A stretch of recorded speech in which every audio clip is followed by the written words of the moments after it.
blood into a laboratory in Israel. I asked one of the people I work with in antiquities, where is a good laboratory that does reliable work?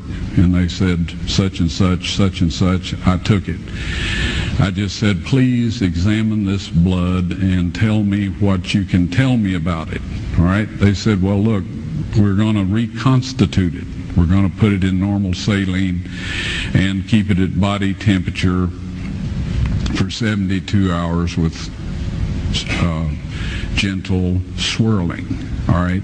That's their business. That's great. I said, now I want to be there when you check it out. They said, fine. So I was back. They checked it out. I said, now, they said it's human blood. We can tell that. They did whatever tests they need to do.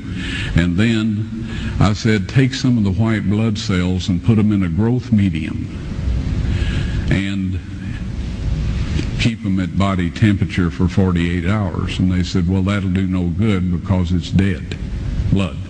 I said, would you please do that for me? And they said, okay, we'll do it. So anyway, I said, I want to be there when you take it out and examine it. So I was back there. They took it out, examined it under a microscope, and the one technician called the other one over there, and then they called the boss over there, and they were talking Hebrew a mile a minute there for a little bit, and they looked at me and they said, Mr. Wyatt, this human blood only has 24 chromosomes in it.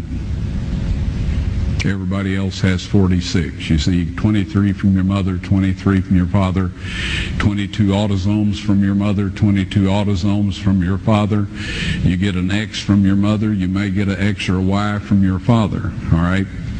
This blood had 23 chromosomes from the mother's side, one Y chromosome only.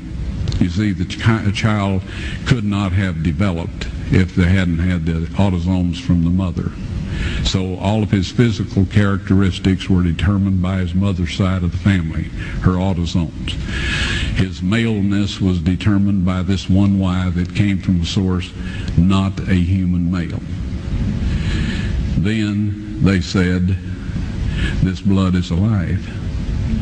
And then they said, whose blood is this?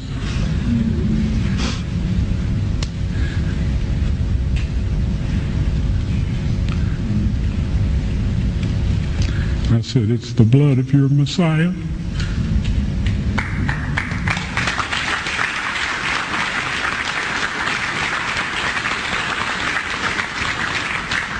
And I assure you, those men's lives have changed.